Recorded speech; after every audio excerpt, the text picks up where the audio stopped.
आदरणीय महानुभाव, आज 5 जून रविवार जीवन कैसे जिए की 110वीं कड़ी में आप सभी का बहुत बहुत स्वागत, आप सभी का हार्दिक अभिनंदन।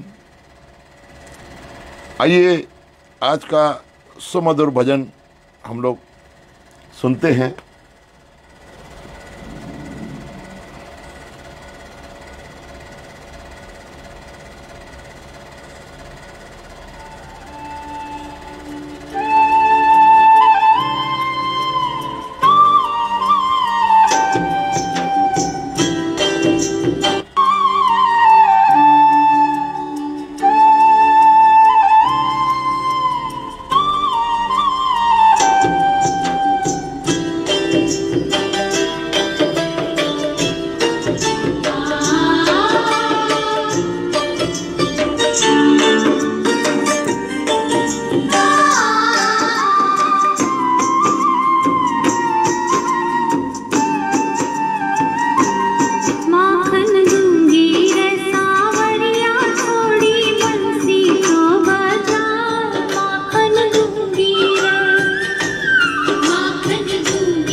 माखन दूंगी रे सांवरिया थोड़ी बंसी तो बजा।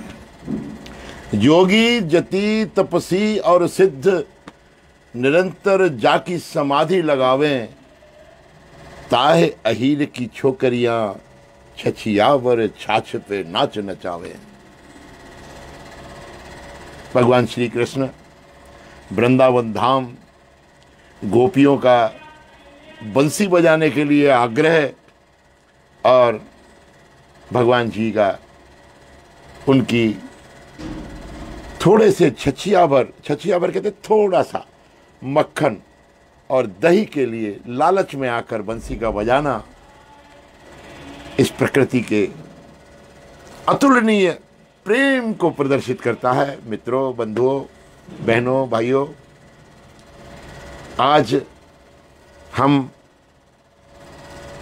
अपने इस कार्यक्रम के 110वें चरण में हैं, 110वीं कड़ी में। हम तो ये ऐसा महसूस करते हैं कि परमपिता परमेश्वर की असीम अनुकंपा जिसके सापेक्षित होकर, जिसकी असीम कृपा के वशीभूत होकर हम आपके साथ जुड़ते हैं और निरंतर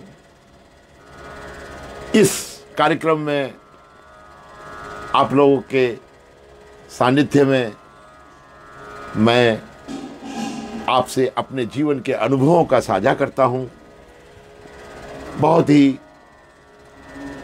खुशी, हर्ष अपार, परमेश्वर की धन्यवाद का ये परिचायक है कि मुझे ये सुअवसर मिलता है कि मैं हर रविवार प्रातःकाल 8 बजे से लेकर 8:40 तक आप लोगों के सानिध्य में रहता हूँ। मुझे बड़ी खुशी होती है। साईं आवतराम धाम सिंधी मंदिर सिरसागंज आपके इस कार्यक्रम के इस धाम पर प्रसारण के लिए मुझे बेहद प्रसन्नता होती है और मैं आप सभी लोगों के साथ जुड़ता हूं। आज एक प्रार्थना मेरे मन में आई है,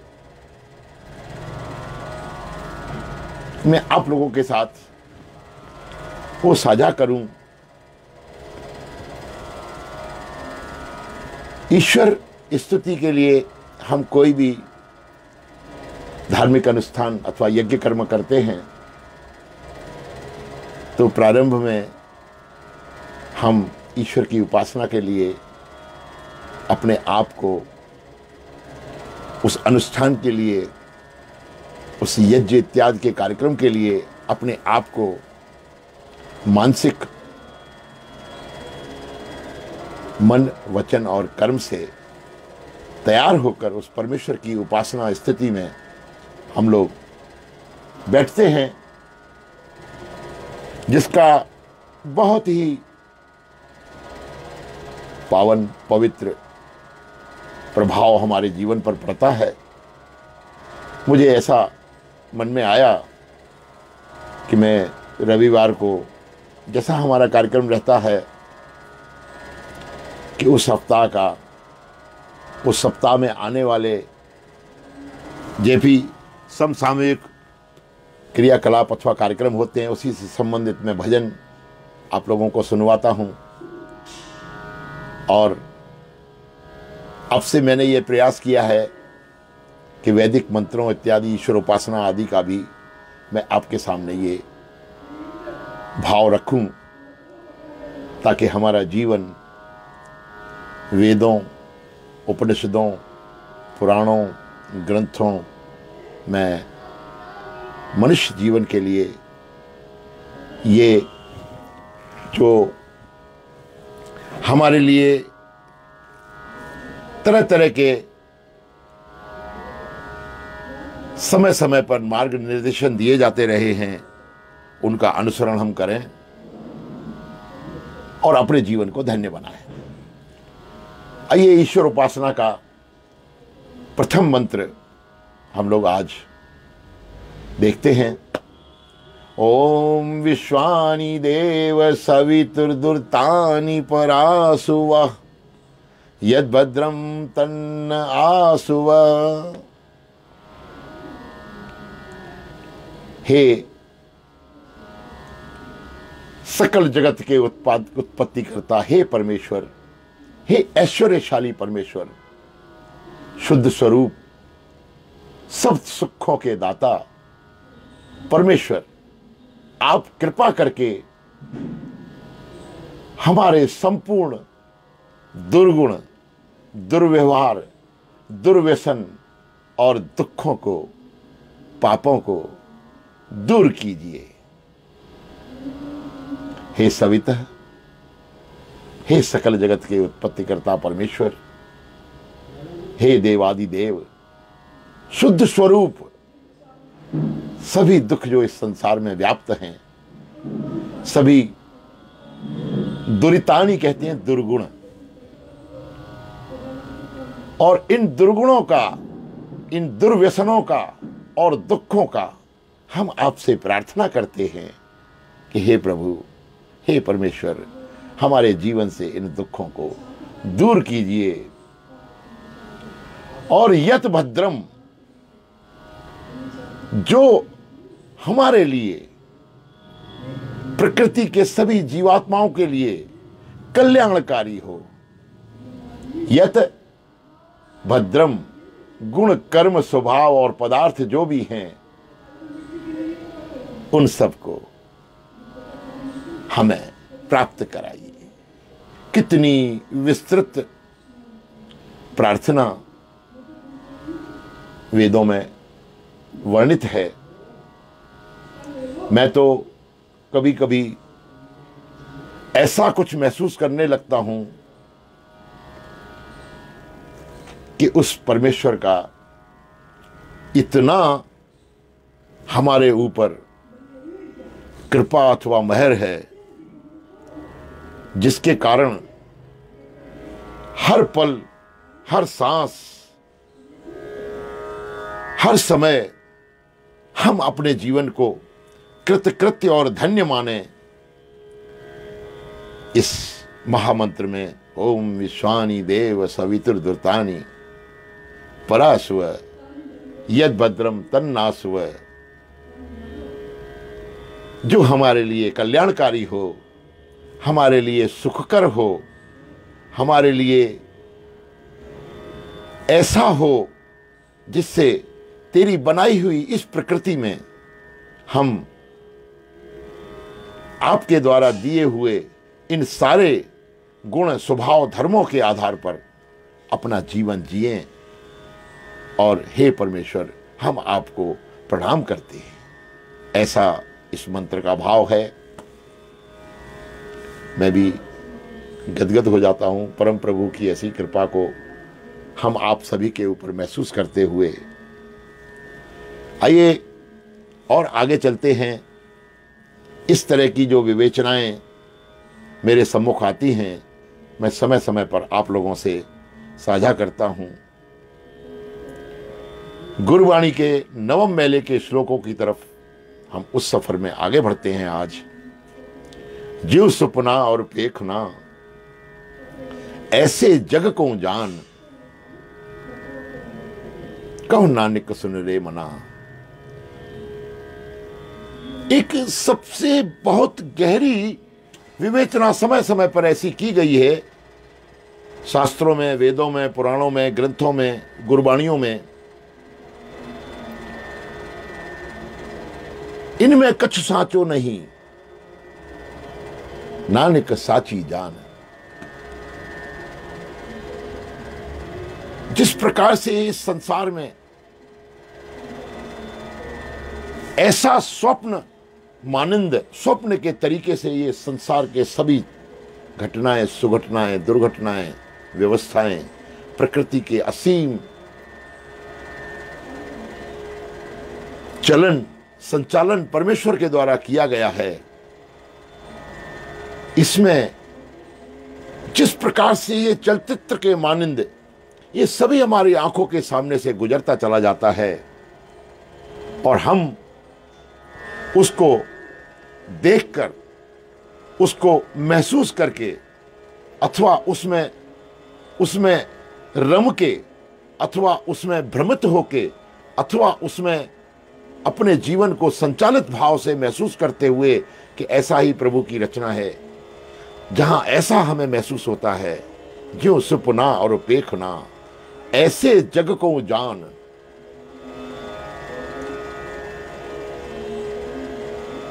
कितनी गहरी विस्तृत बात है कि जो व्यक्ति इस संसार के चलन को, इस भव सागर की व्यवस्थाओं को, प्रवृत्तियों को, प्रकृतियों को यदि ऐसा महसूस करता है कि ये सब कुछ सपने के मानिंद है,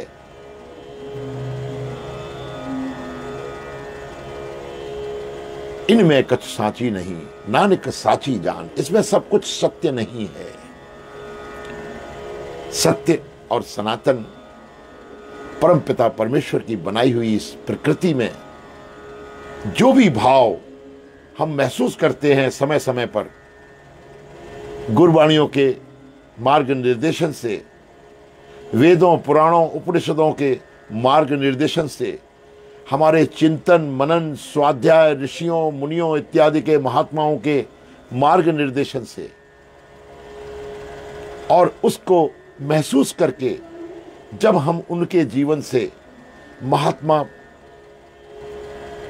के जीवन से, संत पुरुषों के जीवन से हम उनसे प्रेरणा लेकर अपने जीवन में ढालते हैं, तो हमें एक ऐसी सीख मिलती है जो हमारे जीवन को आध्यात्मिकता की ओर मोड़ ले जाती है, अथवा हमारे जीवन को परम कल्याणकारी भाव में स्थापित करती है। मित्रों, इस दरमियान आज की इस बातचीत को लेके मुझे महात्मा बुद्ध की एक छोटी सी कहानी नहीं कहनी चाहिए।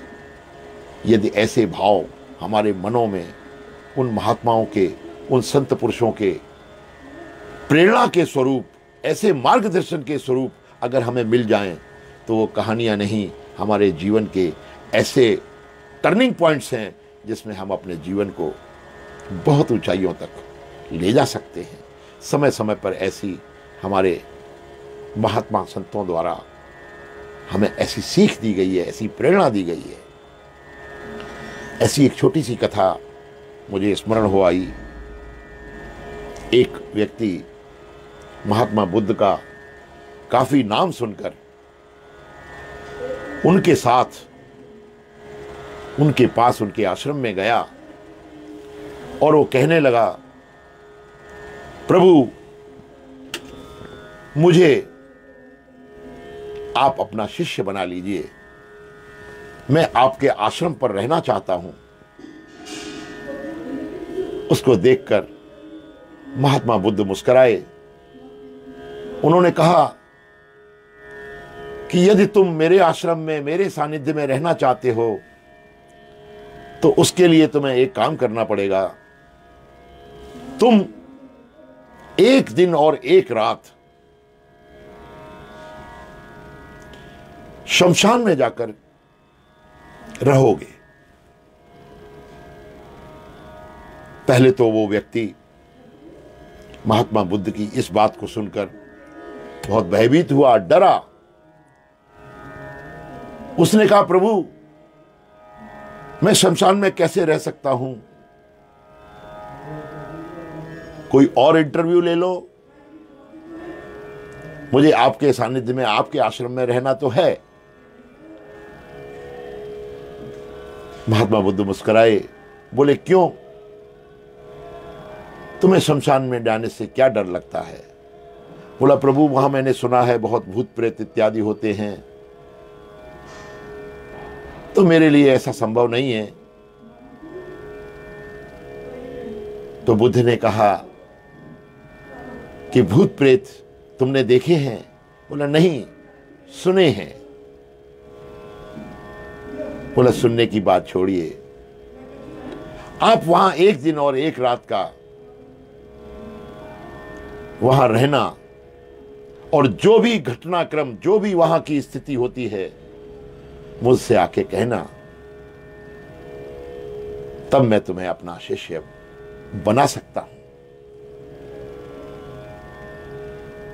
वह व्यक्ति महात्मा जी की इस बात को सुनकर एक दिन और एक रात शमशान में जाने के लिए तैयार हुआ और ऐसा महसूस किया उसने शमशान में जाने के बाद कि वहां जो कुछ भी प्रभु होगा वो होशपूर्ण। महात्मा बुद्ध ने उससे कहा, जो भी सत्यता, जो भी तुम महसूस करो, जो भी वहां तुम्हें दिखे, वो आकर मुझे बताना। महात्मा जी के कहने से वो व्यक्ति एक दिन शमशान में गया और प्रातःकाल उठ के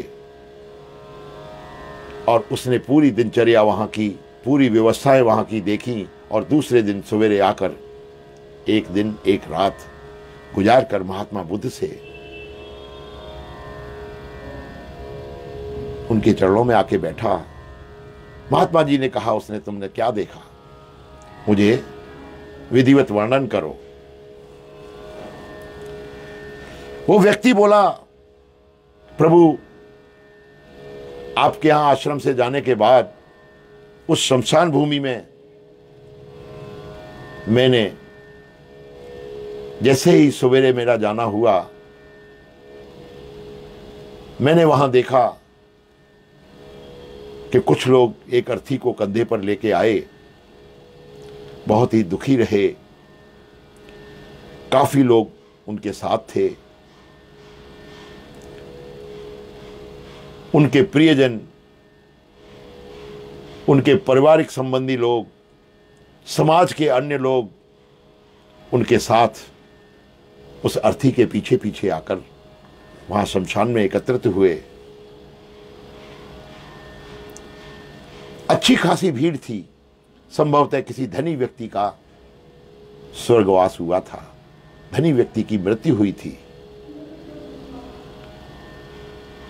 उसके कुछ समय पश्चात एक और अर्थी वहां आई जिसमें बहुत ही कम लोग थे। जो पहले वाली अर्थी थी वो काफी सजी हुई थी, उसमें विलाप करने वाले लोग, बातचीत करने वाले लोग कई एक प्रकार से बातें कर रहे थे।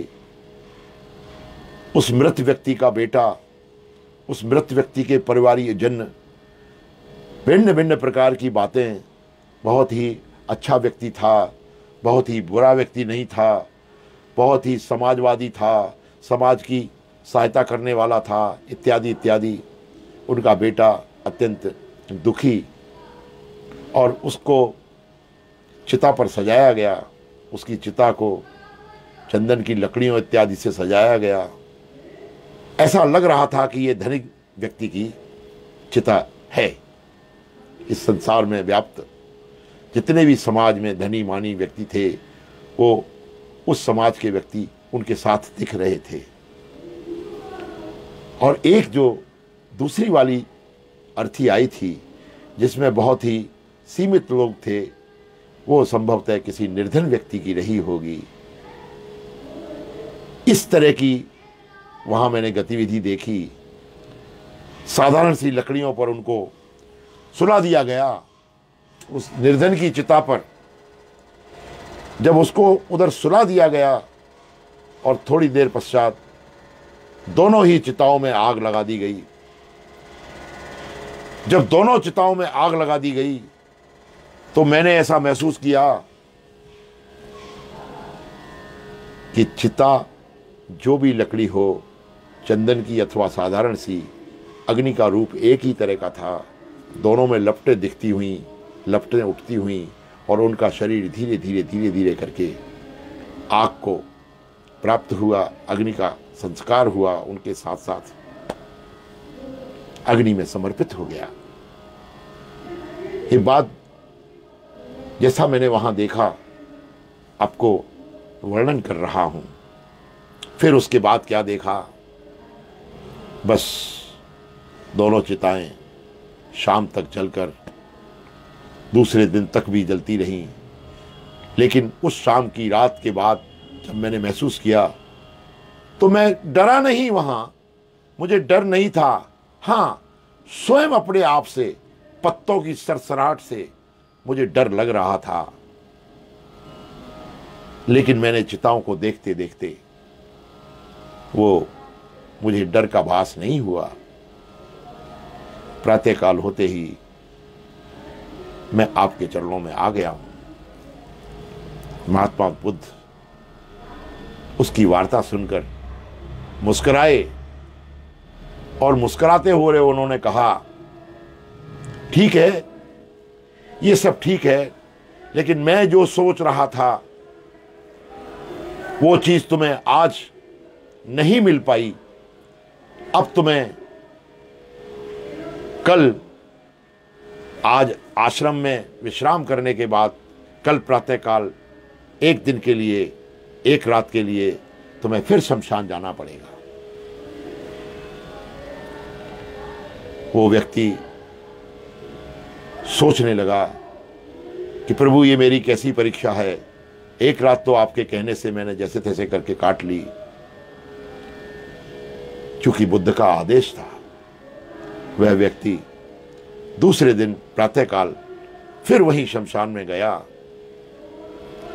और शमशान की गतिविधियों को देखते हुए, जैसा भी दिन में चिताएं आती थीं, चिताएं सजती थीं, अग्नि को समर्पित हो जाती थीं और वो शव अग्नि में राख के रूप में दूसरे दिन तक सवेरे सवेरे एक ही रूप में, एक ही चिता की लकड़ियां, सब कुछ एक ही तरह का, जैसा पहले दिन हुआ था वैसा दूसरे दिन भी हुआ। लेकिन दूसरे दिन की रात्रि प्रारंभ होने से पहले इसने ये महसूस किया, जरा सी आंख झपकी अथवा जरा सा स्वप्न के मानंद उसने महसूस किया कि अरे, ये तो मेरी मृत्यु हो गई है। मुझे 4 लोग उठाकर यहीं शमशान में लाए हैं और यहां शमशान पर उन्होंने मुझे चिता पर लिटा दिया है। मैं चाह रहा हूं कि मैं यहां से उठ जाऊं, लेकिन मैं उठ नहीं पा रहा हूं। मैं चाह रहा था कि मैं सांस गहरी लूं, लेकिन कुछ ऐसा महसूस हो रहा था मुझे, न मैं सांस ले पा रहा था, न उठ पा रहा था। शांत भाव से वो सब कौतूहल में देखता रहा और धीरे धीरे करके मेरी चिता पर फूल चढ़ाए गए। मेरे अपने सगे संबंधी जो भी मेरे निकटस्थ थे वो सभी रहे मेरी चिता में, मेरी यात्रा में, मेरी शव यात्रा में। उन्होंने मुझे शमशान में चिता के समर्पित किया और मुझे जलाने लगे। तब मैंने अपने शरीर में, पैरों में, हाथों में अथवा पूरे शरीर में गर्मी सी भी महसूस की। तो मुझे लगा कि मैं अग्नि के समर्पित हो चुका हूं। और ऐसा करते करते जब ताप बहुत अधिक मुझे महसूस हुआ तो अचानक मेरा वो स्वप्न टूटा और मैंने महसूस किया कि मैं तो अभी बिल्कुल ठीक हूं। इस दृश्य को, इस स्वप्न को देखते देखते प्रातःकाल हो गया और ऐसा महसूस करते हुए कि मैं बहुत ही स्वस्थ मन हूं, सुखी हूं, बेचैन नहीं हूं, किसी भी प्रकार का मुझे कोई समस्या अथवा क्लेश नहीं दिखाई दिया। ऐसा मुझे लगा कि जैसे मैंने पुनर्जन्म ले लिया हो। एक बार स्वप्न में मर जाने के बाद, अग्नि को समर्पित हो जाने के बाद, प्रभु मुझे ऐसा महसूस हुआ है कि मैं इस नवजीवन में आपके चरणों में बैठकर उस एक दिन और एक रात की गाथा को, कथा को, कहानी को, बातचीत को, व्यवस्था को आपको बता रहा हूं।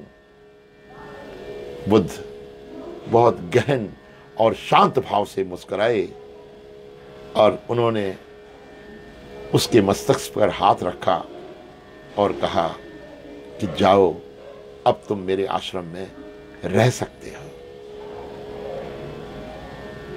मित्रों, बंधुओं, भाइयों, बहनों, एक ऐसा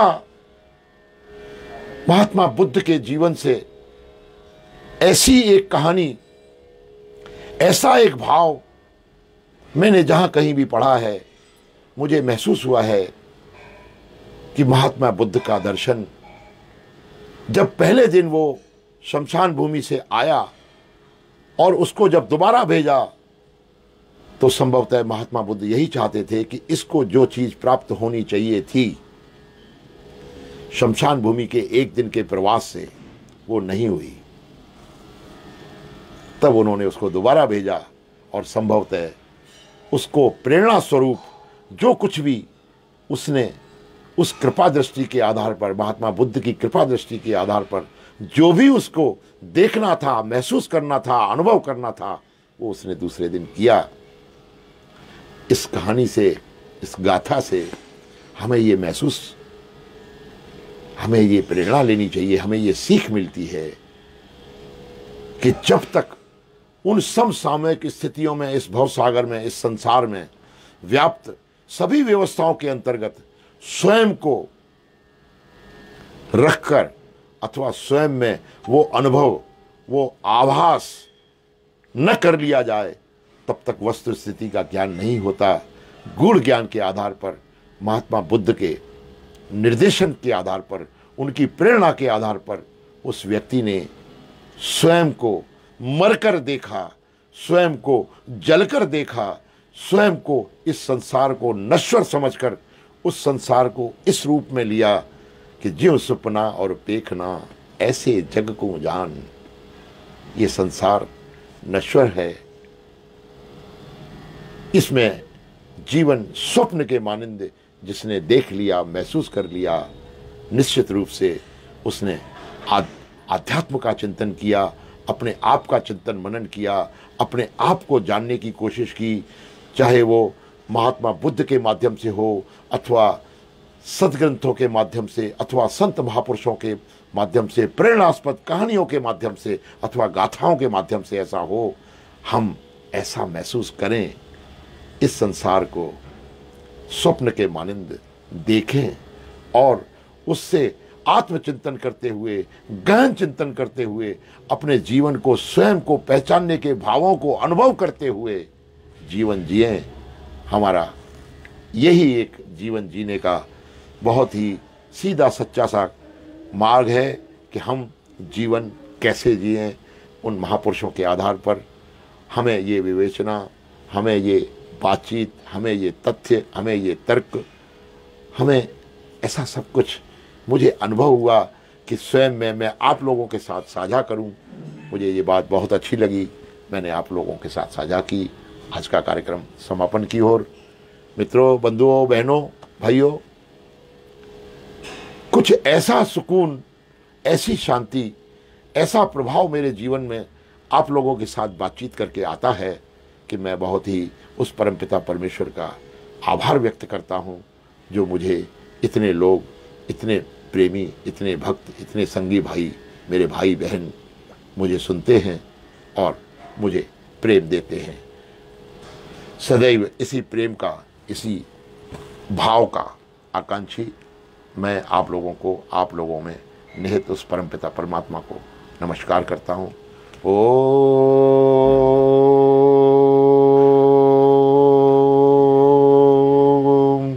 सर्वे भवन्तु सुखिनः, सर्वे सन्तु निरामया, सर्वे भद्राणि पश्यन्तु, मा कश्चित् दुःखभाग् भवेत्। एक ओंकार सतनाम करता पुरुष निर्भव निर्वैर अकाल मूर्त अजूनी सेवम गुर प्रसाद। जपवाद सच जुगाद सच है भी सच, नानक होसी भी सचो।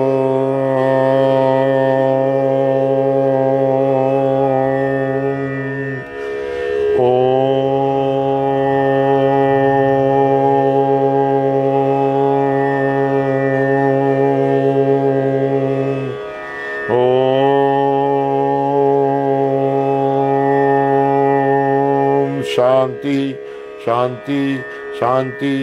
बोल साईं साधुराम साहिब की जय, बोल साईं अवतराम साहिब की जय, बोल साईं कृपाराम साहिब की जय, धर्म की जय हो, अधर्म का नाश हो, प्राणियों में सद्भावना हो, विश्व का कल्याण हो। हरि ओम।